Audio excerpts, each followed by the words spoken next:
ولا حول ولا قوة إلا بالله العلي العظيم ولا حول ولا قوة إلا بالله العلي العظيم وصلى الله على سيدنا محمد وعلى آله وصحبه وبارك وسلم والحمد لله رب العالمين. InsyaAllah sebelum daripada kita pergi kepada fasal berkenaan dengan soal jawab sembelihan pada muka surat 30, kita ambil dulu sedikit pada muka surat 17, pada soalan yang ke-29. Qala al-musannifu rahimahullahu ta'ala wa nafa'ana bi'ulumihi fid darain.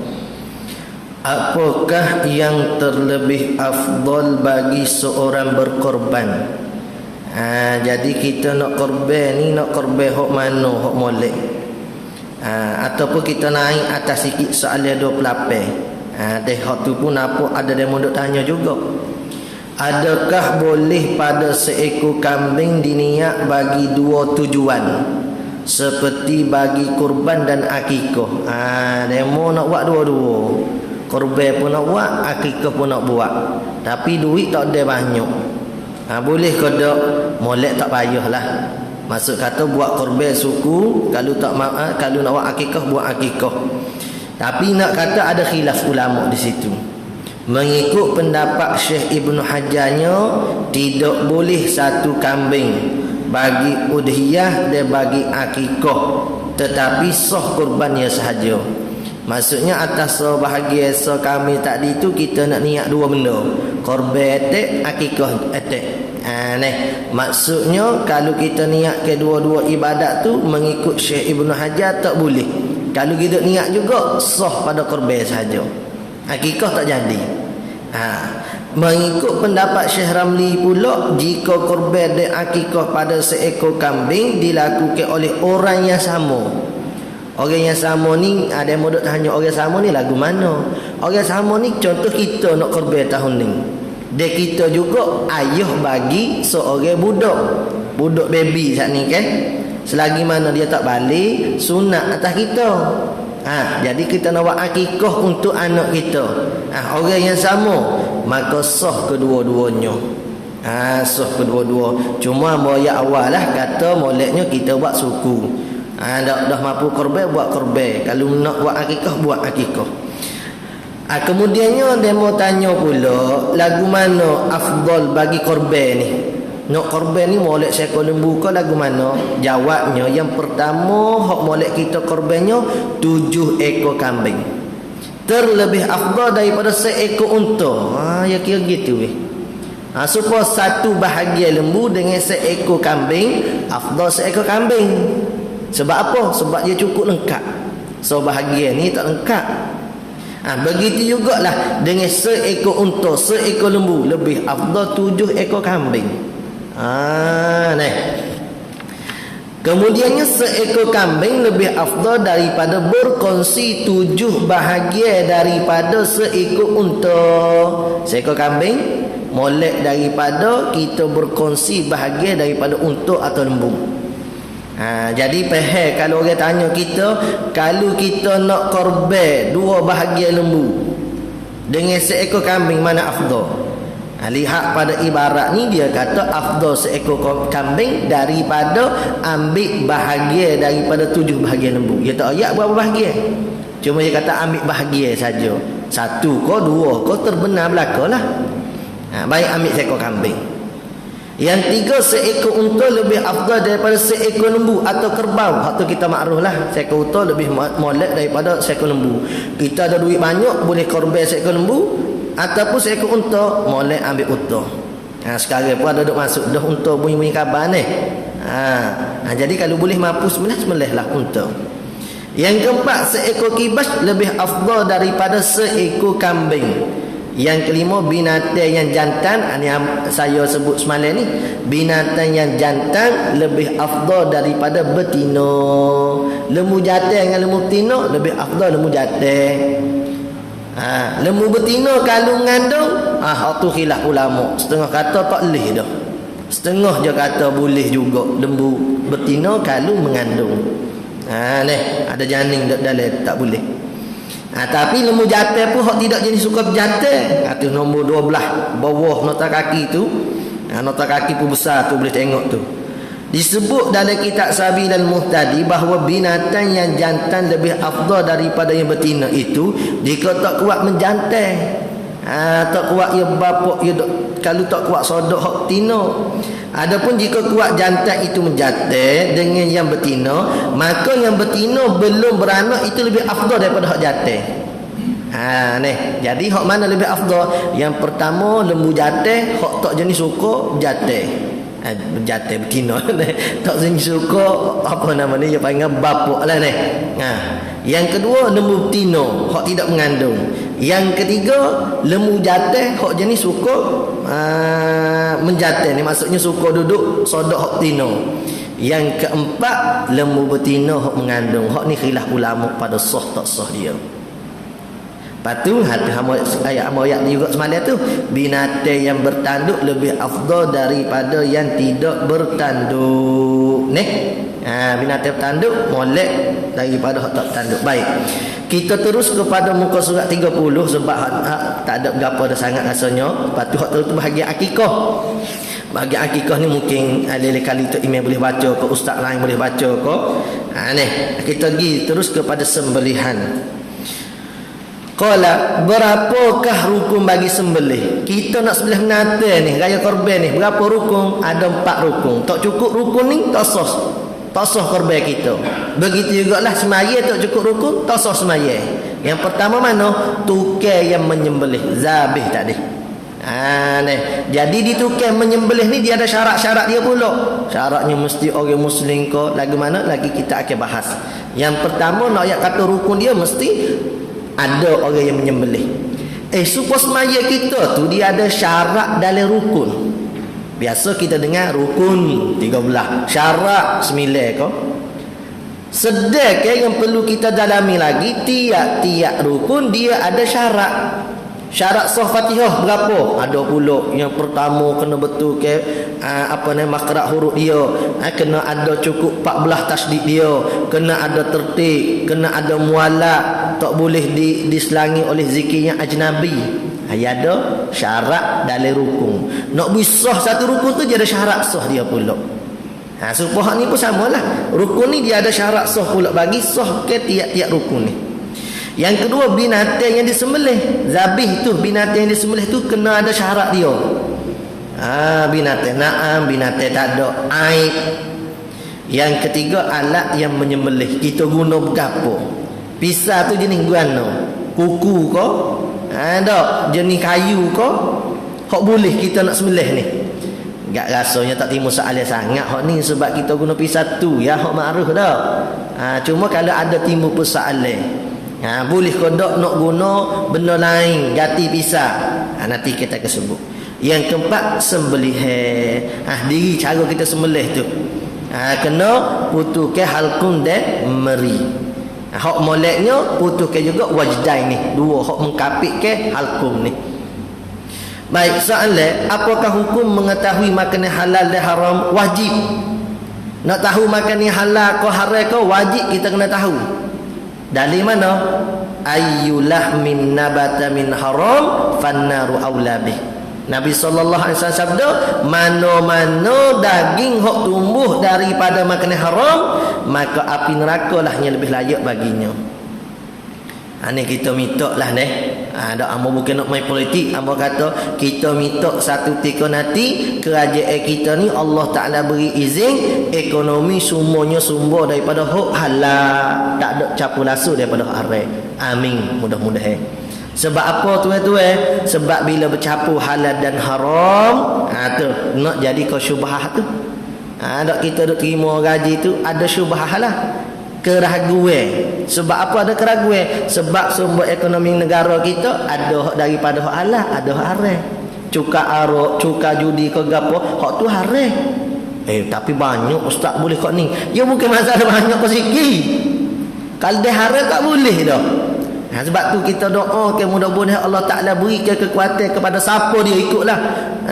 parti mana sekalipun bila menjadi kerajaan, Tuhan berikan kekuatan atas dia untuk ambil bahagian ni, hapuskan. Jangan ada duk capu lagi. Sebab apa? Sebab itulah yang jadi masyarakat kita ni nak jadi susah dengan ibadah. Ada syubhah.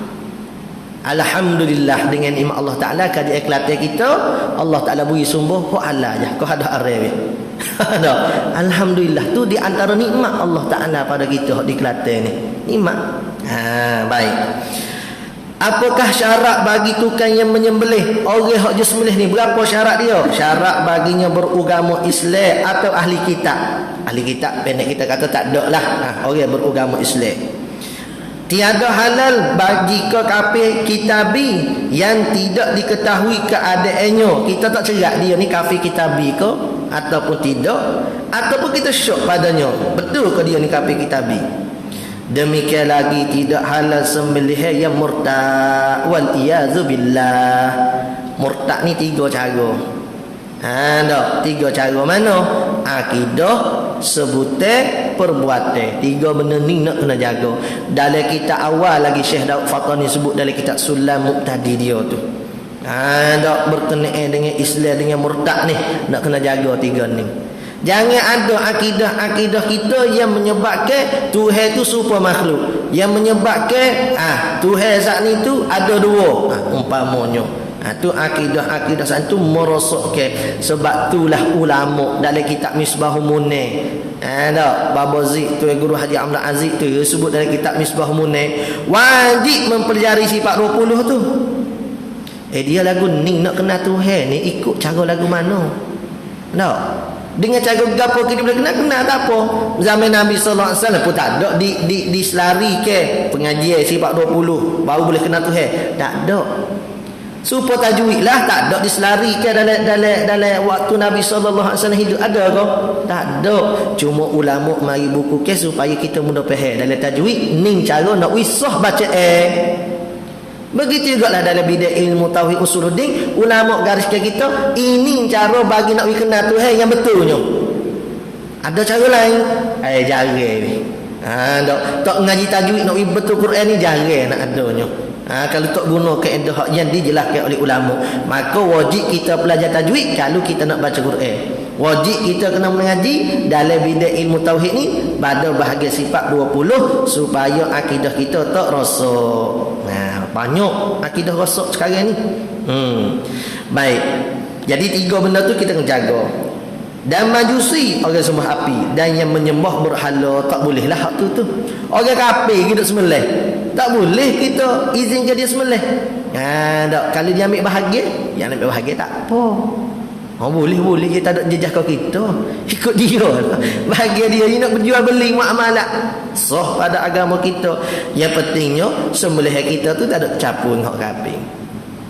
Apakah hukum daging binatang terbuang di tengah jalan? Kita jumpa tengah jalan ada daging, jawabnya tak boleh ambil kalau tempat tu tempat ramai orang kafir. Makruf dah kawasan tu kawasan kafir, kita jumpa daging tak boleh makan, tak boleh ambil. Tapi kalau jumpa makan hak tak diperlukan pada sembelih, jumpa nasi kau gapo, hak tu tak apalah. Dia masalah bagai gapo ni, bagai luqatah dia panggil. Bagai hak tercicir di tepi jalan ni. Jadi kalau bagai tu bagai hak boleh kita sipek, kena sipek dia kena umum. Tapi kalau supaya kuih tengah jalan kita jumpa orang tinggal kau gapo, tu umum setahun gak habis berkulak lah kuih saat ni, nasi lemak saat ni maka ada cara tak seribati kita boleh terima ke diri kita saat ni untuk makan, tapi niat kata nak ganti kalau tuan mari menanya. Sebab tak seribati lah. Tapi kalau daging saat itu di kawasan orang Islam tercicir, moga daging tak boleh lama. Boleh kita nak ambil saat ni. Boleh pun seperti mana moyak saat ni lah. Kalau kata barang saat ni tu barang hok tahan lama perlu umum-umum. Kalau kata barang tak tahan lama, kita tengok pada keadaan lah. Cuma nak kata boleh ke nak dimakan atau tak boleh melihat kepada keadaan. Apakah hukum bila berkongsi menyembelih mereka yang halal sembelih dan mereka yang haram sembelih? Ini berkongsi orang kafir dengan orang Islam. Kita nak buat baik saat ni, kita pun ambil pisau nak sembelih lembu, kita kasih. Ada acung hak non muslim pun sembelih juga. Kita mamak hak muslim pun sembelih juga. Kerak sekali ngacung saat ni. Tak boleh. Sebab kaedah dianya bila bercampur halal dengan haram, benar hak haram. Idza ijtama'al halal wal haram, ghullibal haram. Tak boleh. Apakah hukum jika yang memegangnya orang kafir dan menyembelihnya orang Islam? Dia pergi, dia tolong kita melih lembu saat ni. Dia kata, buat apa tu? Melih lembu korban ke? Mari kita tolong sekali. Hak kafir saat ni. Non muslim ni. Tak ada masalah. Dia nak kata, jangan ni lembu ibadat ni. Tak apa. Cuma bila dah sembelih pahani, dia nak beri bahagian lembu tu ke dia. Tak boleh. Sebab lembu korban bahagian ibadat ni tak boleh beri pada non muslim. Tak boleh. Lepas tu kalau kita nak ajak dia makan, kalau kita nak beri ke dia, takut dia terasa, ambil beli hak lain lah. Jangan ambil hak bahagian korban ni, tak boleh. Orang kata, ada pendapat lain ustaz. Dia kalau kita nak cermat beribadat, kalau dah ada kata boleh, ada kata tak boleh, ambil hak kata tak boleh sana lah. Supaya gapo keluar daripada khilaf ulama. Hak tu kalau kata demo kata ada pendapat lain. Kalau ada sekalipun eloknya tak payahlah. Dari mazhab kita Syafi'i tak boleh bagi kafir. Halal daging sembelihannya itu kan. Jadi kalau orang kafir tolong pergi lembu, tolong perebus lembu, boleh kita makan daging saat ni. Yang penting masa sembelihan saja. Apakah hukum jika anjing orang kafir menangkap beruang? Dia ada anjing, masalah anjing muallam. Anjing hok boleh diajarkan dengan berburu ni. Kita orang Islam pun boleh guna anjing perburuan ni. Boleh-boleh duk guna. Hayalah tu tak apa. Dia panggil anjing hok dapat dididik. Kita suruh duduk, dia duduk, suruh baring, dia baring, suruh tidur, dia tidur, suruh bergerak, dia bergerak, suruh makan, dia makan, suruh berhenti, dia berhenti. Anjing hok jenis gini ni ke? Cuba tengok dalam kitab fiqh. Tak kalau masalah betul. Lagu mana? Kalau katakanlah pada sebuah kapal ni nak tenggelam, kapal saat ni sebab barang hok tinggal laginya orang Islam hok tak semaya dengan anjing ni. Nak capuk hak mana dulu weh? Orang Islam hak tak maya dengan anjing hak muallim ni. Anjing hak boleh diajar ni. Muallim tok guru, muallim. Muallim ni hak dapat diajar ni. Nak capuk hak mana dulu? Capuk hak Islam hak tak semaya dulu weh. Setara tu orang Islam hak tak semaya weh. Bapa orang Islam tak semaya ni kena capuk dulunya. Orang Islam hak tak semaya, tak. Kalau nak ikut kehukumannya sendiri, diwajibkan dia sembahyang, paksa kerasi dia sembahyang. Kalau dia tak sembahyang juga wajib bunuh. Siapa dia bunuh? Ulil amri. Tak boleh. Budak tu tak sembahyang, aku dah perhati dah tu. Dia ambil tiket, tak boleh. Tugas ni hanya boleh kepada pemerintah je. Jadi sebab tu kena usaha ke. Ada banyak dah negeri-negeri hak duk usaha tapi tak ada siapa tahap ning lah. Baru duk tahap denda. Molek dah tu satu usaha yang semakin elok kita kata bagi nak mendidik masyarakat kita supaya jaga semaya. Enggak kita duk rumah jagalah anak masing-masing biar semaya. Ni semaya tak ada utama langsung.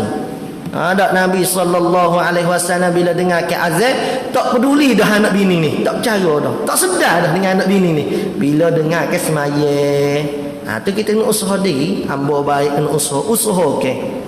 Sebab tu kita nak ke ilmu saat ni supaya kita sedar apa aku buat ni salah tak kena. Nabi SAW akan dengar ke azab terus pergi pada tempat solat tadi. Ni. Apakah syarat bagi tu deh. Apakah syarat? Jadi anjing hok sani hok ge kafir tak apa. Anjing kafir dia gigat binatang perburuan. Halal untuk kita makan kalau orang Islam yang menyembelih. Tak apa, tak ada masalah. Apakah syarat bagi binatang yang disembelih? Binatang hok kita sembelih berapa syarat dia? Disyarat bagi binatang yang disembelih itu, ni rukun keberapa ni? Rukun yang kedua. Dak zabih tadi tu binatang sembelih tadi. Syarat dianya bagi binatang yang disembelih itu bahawa ia daripada jenis yang halal dimakan. Itu yang pertama. Mesti jenis binatang itu binatang yang boleh dimakan. Yang kedua, mempunyai hayatul mustaqirrah, ada kehidupan yang tetap. Bukan kata duk nyawa-nyawa ke langgar lagi, duk susah kita pun ambil pisah sembelih lalu. Tak boleh. Hotel ke panggil harakat mazbuh. Binatang hok dalam keadaan harakat mazbuh susah kata sembelih pun saat dua lagi mampu dia, tak boleh. Dia kena ada hayatul mustaqirrah, ketetapan bagi hidup.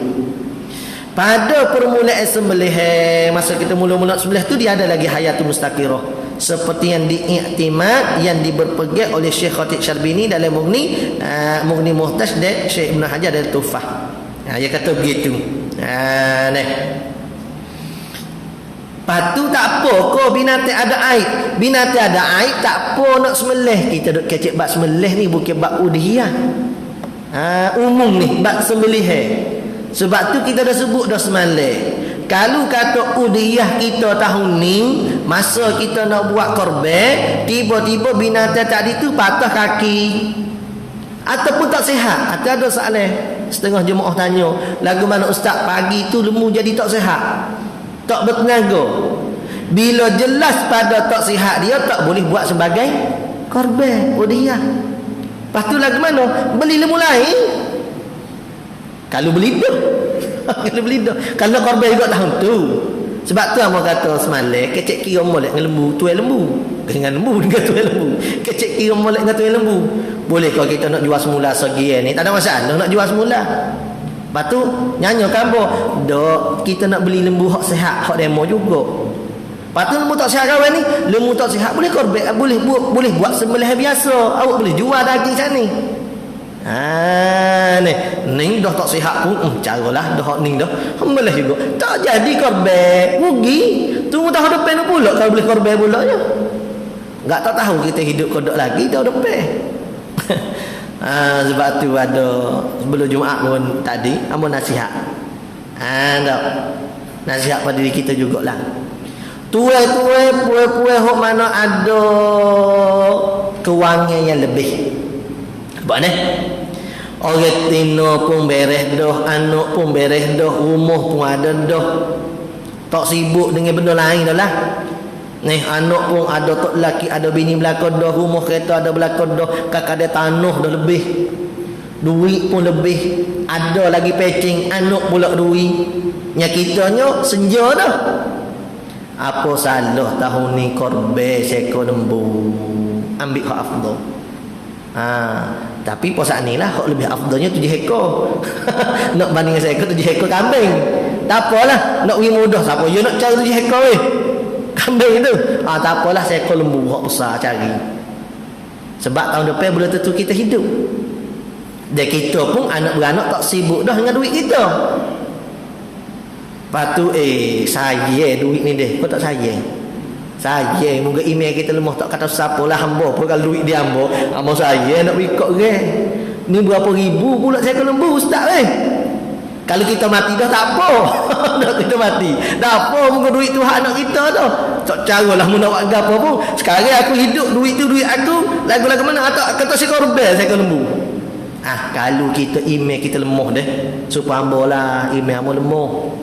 Kalau email kita lemah, wasiat ke anak. Wasiat ke anak kita.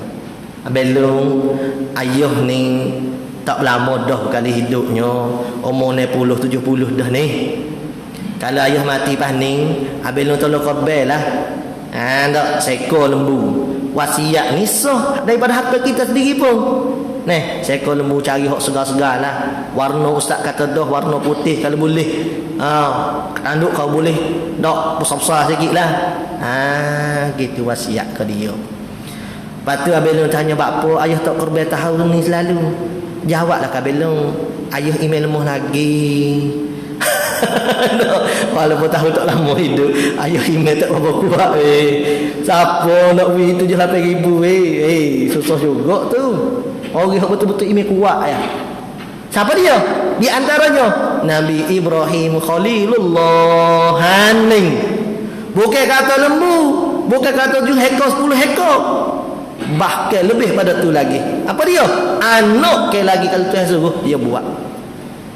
Satu ketika disebut dari kitab Duratun Nasihin, mereka ni tak berapa setuju dengan gelaran Nabi Ibrahim ni sebagai Khalilullah. Betul ke Nabi Ibrahim ni memang siapa tahap Khalilullah, kekasih Tuhan? Yalah. Malaikat pun minta izin dengan Tuhan, ya Allah, betul ke dia siapa tahap tu nah? Tuhan kata tak apa, mu turun mutah Nabi Ibrahim alaihissalam saat ni. Nabi Ibrahim alaihissalam banyak harta dia. Dia duduk atas bukit. Bukan kata kambing-kambing, anjing hok duk jaga kambing-kambing tu pun pakai kata mah. Ile nak katanya, kaya tak kaya. Mari malaikat teh. Dia kata, tuan, ada boleh ke saya nak kambing awak sepertiga? Nabi Ibrahim kata, kalau awak nak boleh, tak apa, ambil lah. Sepertiga berapa ratus ribu, berapa puluh ribu ekor kambing ada. Tapi Nabi Ibrahim kata, boleh dengan syarat bayaran dia ada tasbihkan Allah Ta'ala, zikir pada Allah, subhanallah, alhamdulillah, la ilaha illallah, akbar. Sudah Nabi Ibrahim kata ambil. Malaikat tu kata lagi, banyak lagi kambing tu ni, boleh kau saya nak lagi? Nabi Ibrahim kata boleh, silakan, tapi zikir pada Allah. Malaikat tu pun zikir, diberi. Malaikat tu kata, kalau gitu saya nak belaka lah. Nabi Ibrahim kata tak apa, mu ambil belaka, mu zikir tu kata Tuhan. Nyobui semua beratus ribu ekor dengan kambing, dengan anjing hok duk jaga tu pun begitu sekalinya. Akhirnya malaikat tu kata, Nabi Allah, aku ni malaikat, mari nak tehmu. Jadi aku ni tak duk pegang kambing, aku tak menjaga kambing. Ambil semula lah, katanya malaikat. Kalau kita dah tiba-tiba malaikat ngaku gitu, kita kata apa? Selamat harta aku. Boleh nak bisa ni pun selamat. Nabi Ibrahim kata apa? Dia aku buyak tosir dah. Siapa gitu mu? Tu nak kata hebat. Siapa mereka pun saya nak ngerti betul Khalilullah. Jadi hak kita hak tak kuat ni gak amo pasal awal wasiat. Anak kalau dia sembelih meme pahala boleh siapa kita, dia niat tak niat. Tapi hak dia kita sendiri, kalau kita tak mampu, kita wasiat ke dia sah untuk dia sembelih atas nama kita. Tu keuntungnya tu kita mengaji nampak juga ustaz weh. Kalau amo jadi tua-tua duit ada banyak gapo semua tak mikirkan anak bini dah. Amo wasiat kan anak. Tak im amo tak tu ya. Amo wasiat kat temu malaikat aku lembu pandai. Aku nak keluar lalu tak ada. Baik susah situ deh. Apakah hukum binatang terkena rutuh atau dilanggar? Jawabnya hukumnya halal dimakan jika waktu sembelih itu ada hayatul mustaqirah. Baik. Soalan 70 tu, apakah alamat hayatul mustaqirah? Di antara alamatnya ialah kuat gerak dan memancut darah dia ketika mana keluar darah tu macut kuat. Itu pendapat Imam Nawawi. Nawawi kenal kata alamat hayatul mustaqirah. Baik. Apakah hukum binatang yang sakit makan racun tidak segera mematikan atau rumput yang memberi mudarat? Ini biasa dia mau tanya ni. Binatang pagi gaya tu tak apa sihat. Boleh ke nak korban? Tak boleh. Lepas tu lagu mana? Boleh dijadikan sembelihan biasa. Itu jawabnya tidak disyaratkan ada hayatul mustaqirah pada waktu tu. Maksudnya binatang saat ni tu dia penat, dia sakit. Boleh kita sembelih, tak ada masalah. Yang penting maksud katanya pada waktu tersebut dia ada lagi kehidupan yang masih lama. Soalan 73, apakah hukum jika dikeluarkan isi perut binatang itu setelah disembelih dan sebelum keluar ruhnya? Kita sembelih dah kambing, kubal, lembu tadi, tapi ruh dia belum, kita kata belum sempurna keluar, tiba-tiba kita nyagi tiket wak keluar perut. Sah pada jawabnya tiada mengapa. Pelik sikit nanti tengok salim bawah boleh beza. Hanya makruh hukumnya seperti makruh mematahkan lehernya ketika itu. Kita sembelih dah ni dah. Bukan tak sembelih lagi. Kita dah sembelih cepat nak gaduh nak itu kulit dia. Hukumnya makruh. Ya lembu ni kan moleknya biar mampu betul. Gitu moleknya. Tapi adakah sah? Beza dengan soalan 74 ni. Apakah hukum menyembelih binatang pada belakang leher yang dikuasai atas menyembelih pada pihak hadapan? Apa dia? Apa nama ni? Kita boleh sembelih kat depan, tapi kita pergi kerak atas ni.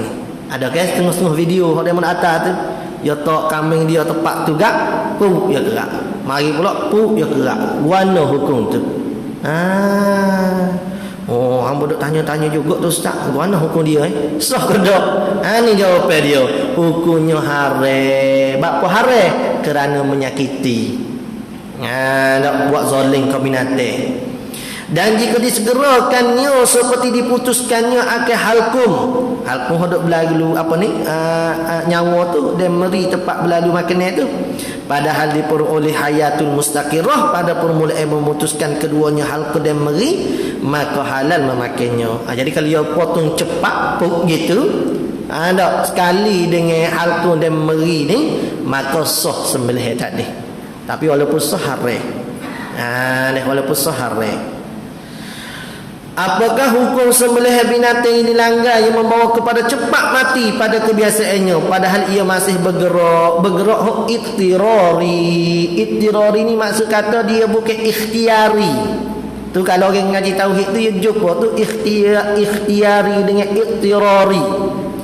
Ikhtiari ni maksud kata kita bergerak tu kita segeling. Contoh kita ukah pokok. Kita ukah pokok tu dia panggil ikhtiari, kita usaha naik. Tiba-tiba sampai atas jatuh kita. Ada kau orang sengaja untuk menjatuhkan diri? Tak ada. Itu panggil ittirari. Dalam bahasa ilmu tauhid, ahli sunnah wal jamaah kita, ikhtiari ke ittirari ke semua daripada perbuatan Allah. Masuk sikit hak tauhid weh. Tak sebab kalau mengaji tauhid orang negara sama. Masuk sikit tauhid ni. Semua perbuatan kita ni supaya menggerak tangan ni daripada perbuatan Allah. Maksudnya kita usaha menggerak, tetapi yang memberi benda tu tergerak Allah Ta'ala. Tu kita akak cok, kita nak cok sana, nak akak sana, yang beri terangkat Allah. Kita hanya usaha. Ittirari pun Allah Ta'ala juga, seperti kita kelip mata, Allah Ta'ala juga. Wallahu khalaqakum wa ma ta'malun. Dan bermula Allah Ta'ala lah yang menciptakan kamu dan tiap-tiap apa yang kamu kerjakan. Beza dengan Mu'tazilah ni. Ada segolongan daripada mereka berpegang bahawasanya apa dia? Masalah ikhtiari kita, ittirari Tuhan. Tu rosak tu tak betul gitu tu. Baik, tak apalah. Jadi lembu tadi kalau katalah dia kena langgar kuat kalau lori, maka pada waktu tu golik-goliknya mapuh. Tak lama dah hidup. Tu orang panggil harakat mazbuh. Nyawanya wikir dah. Lepas tu kalau dia bergerak pun bergerak, dia panggil hak dia, orang panggil hak tidak dia kehendak. Apa ni? Bergerak hak dia tak kehendak, dia gelepar-gelepar gitu. Hak bukan dalam kawalan dia. Atau panggil ittirari. Padahal ia masih bergerak. Lembu tu bergerak kuat lagi, tapi bergerak tu bukan ikhtiari tapi ittirari. Dan terpancuk darah pun terpancuk. Atau bergerak yang kuat setelah sembelihan, hukumnya tetap haram. Dia memang alamat asal. Hayatul mustaqirah ialah bergerak yang kuat dan terpancuknya darah masa kita sembelih. Alamat. Tetapi tak semestinya bila kuatnya terpancuk darah dan kuatnya bergerak itu dikira ke hayatul mustaqirah. Tak tentu. Tak pastinya begitu. Cuma alamat saja. Jadi kalulah kata ahli khibrah, bahagia haiwan ni, dia kata haiwan ni kalau tepuh lori dengan keadaan begini, kalau tak semula pun dia mampu. Tak boleh tu. Dia tak jadi. Kadang-kadang kita sayang lembu kubah saat ni, kalau ayat itik tak apa lagi. Padahal dia duduk sampai tahap kepada kalau sembelih pun tak sah. Kita kena sembelih ingat kata sah, kita pun kena makan. Tu saat ni tu ayulah min nabata min haram fannaru aula bih. Habis mesej tu. Makna hayatul mustaqirah ialah ada ruh pada binatang itu dan melihat dan bertutur dan bergerak yang ikhtiari seperti yang disebut dalam kitab Hasyiah Syargawi ala Tahrir. Syekh Syargawi dia tulis di atas tahrir saat ni dia hurah hayatul mustaqirah ni lagu mana. Dia kata ialah haiwan yang ada ruh pada binatang itu, binatang yang ada ruh dan dapat melihat, dapat bertutur, dapat bergerak yang ikhtiari. Dia bergerak tu memang dia sendiri yang bergerak, bukan dengan iktirari. Nak mudah faham iktirari dengan ikhtiari enggak kan lembu tu bergerak je ni, tepuh tiai api semua tu orang panggil iktirari tu. Bukan dia tak terkawal dia panggil. Dia tidak terkawal. Jadi sebab tu kalau kita sembelih lembu putus dah orang panggil halqu dan meri. Ni abang ayat selalu ni. Tapi yang baru geruk. Habis dah kampung kadang-kadang. Asal kau dak korban tu. Ya asal kata putus halqu dan meri, soh dah korban.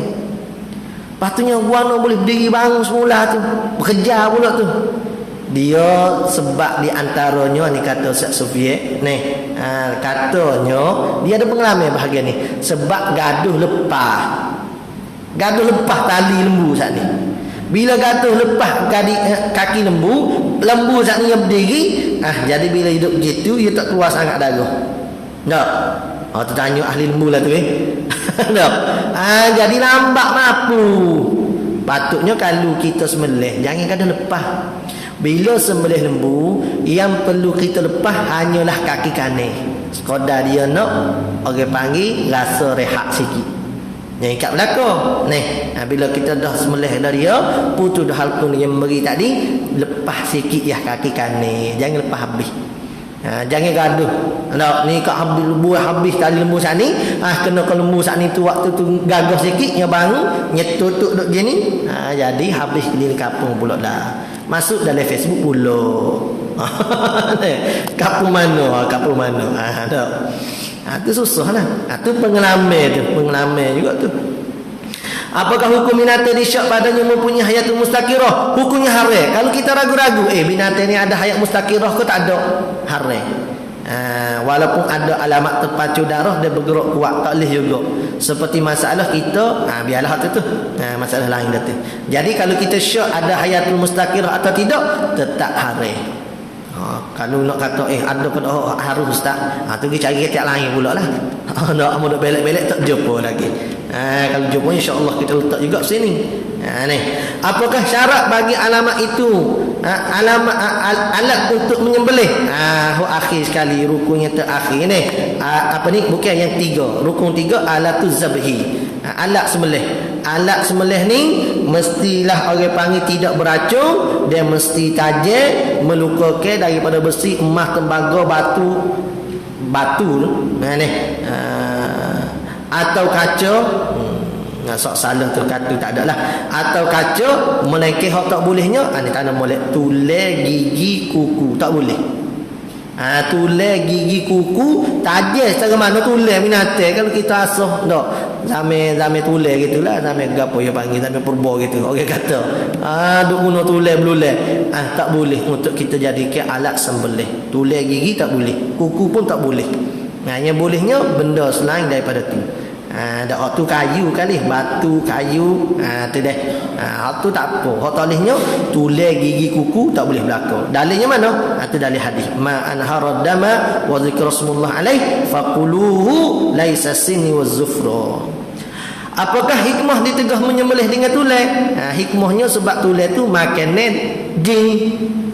Sebab itulah ditegahkan juga kita istinja dengan tulang. Istinja kenapa istinja? Istinja ni basuh najis lah. Berok kecing kita tu panggil istinja.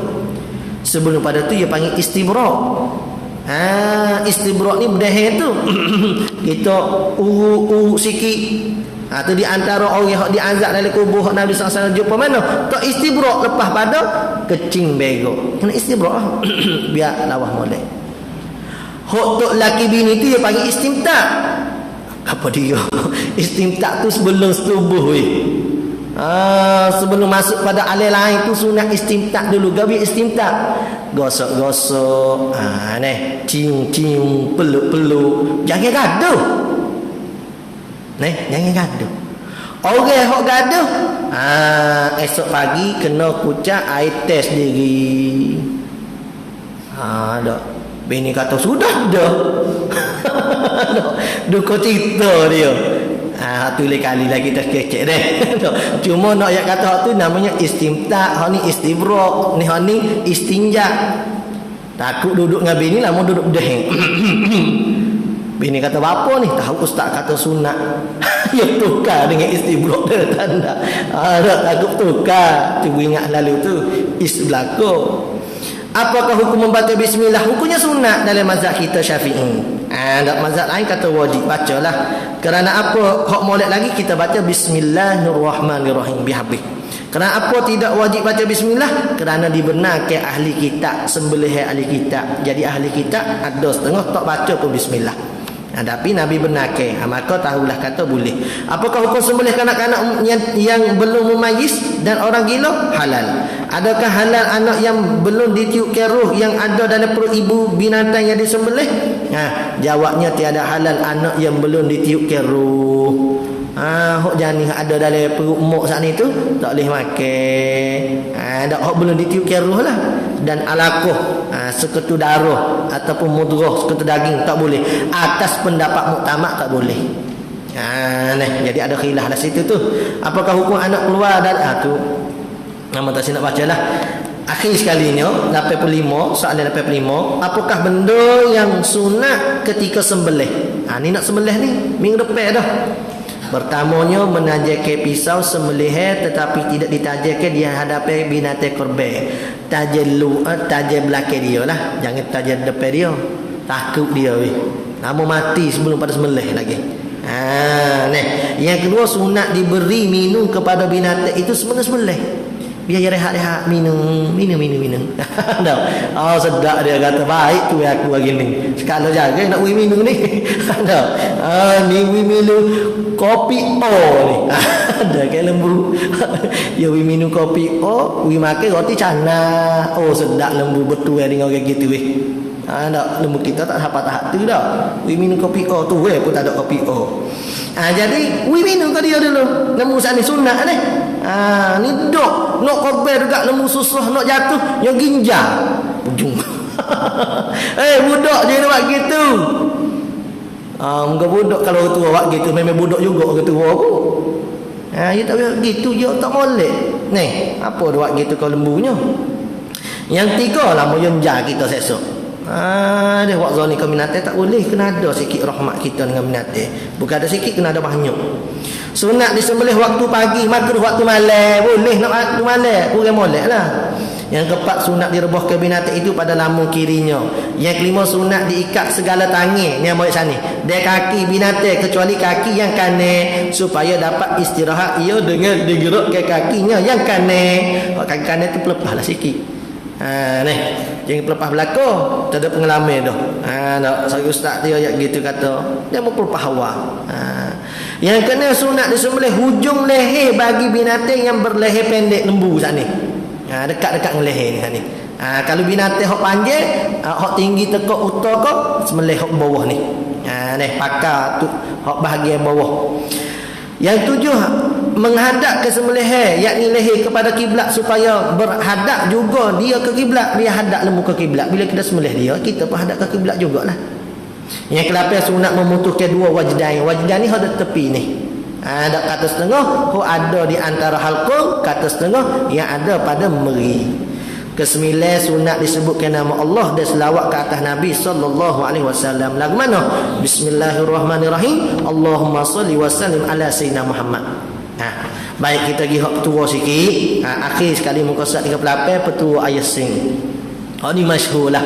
Mana-mana orang mengajar di Kelantan kita kau di luar kau rolik-rolik kalau mengaji pasti tumbuh ambil petua daripada ayat sing.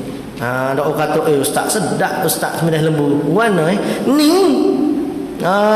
Ni petua dia. Yang pertama sebelum daripada kita nak sembelih tu supaya daging binatang tu tidak berlemak, penyembelih perlu dalam keadaan berwuduk ketika menyembelih. Biar kita ada wuduk. Kalau molek lagi kita pakai wangi-wangi sikit kau. Biar tak ada jebak-jebak lah kita kata. Sebab dia gitu ke lembu. Ada yolo kau dia kata. Terang. Tu tak bau sedap tu.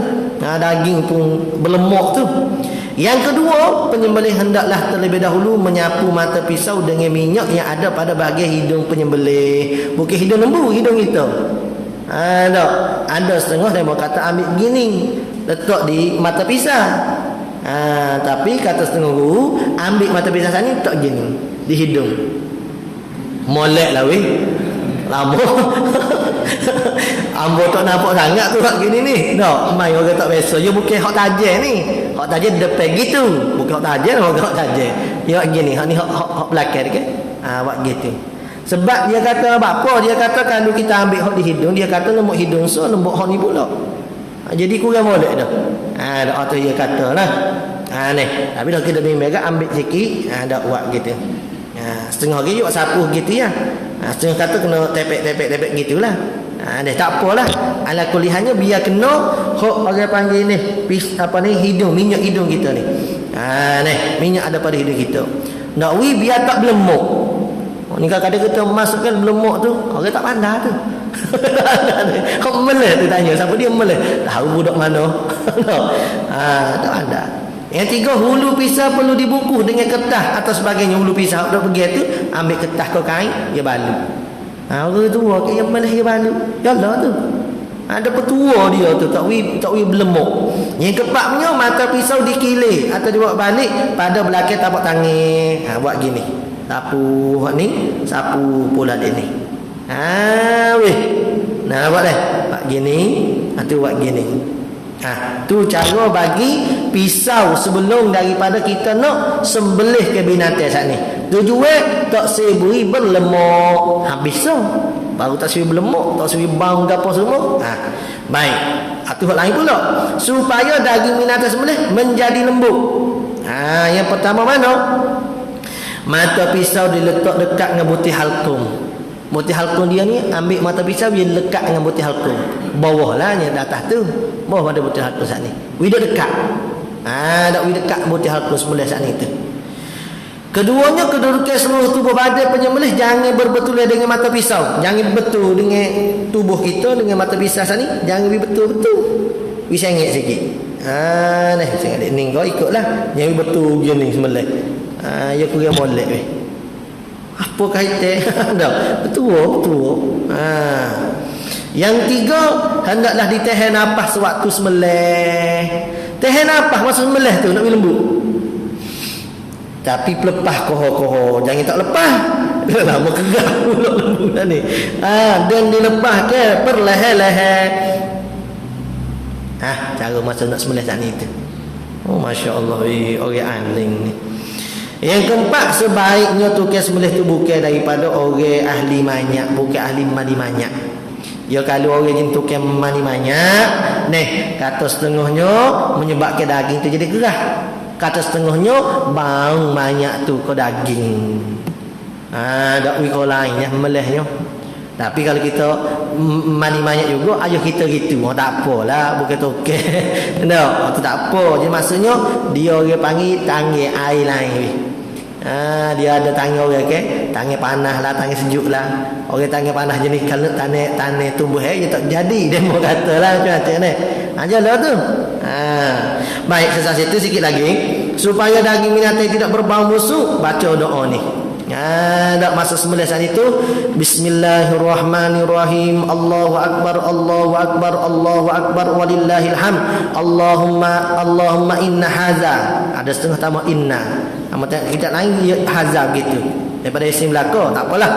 Allahumma inna haza minka. Dimo inna haza minka wa ilaika fataqabbala minna kama taqabbaltahu min sayyidina Ibrahim khalilik wa min sayyidina Muhammadin abidik. Ada setengah baca dengan abdika.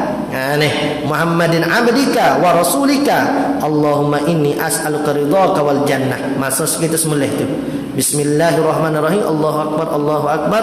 Allahumma hadza minka wa ilaika fataqabbal minna kama taqabbaltahu min sayyidina Ibrahim khalilika wa min sayyidina Muhammad abdika wa rasulika. Allahumma inni as'aluka ridhaka wal jannah. Kau boleh kita baca hak mana nak meleh lah minggu depan ni. Hak je tengok tak apa tak baca. Hak dok meleh ni. Tujuannya apa? Tak wibang busung. Dah. Supaya lalat tidak mengurungi tidak kurung daging sembelih itu. Apabila selesai menyembelih binatang, maka sapu ke hujung mata pisau berlumur pada pipi binatang, sapu pipi dia. Nih. Kata setengah guru, sapu so bahagian tu hak pipi, so lagi tu di tubuh dia tulis Allah.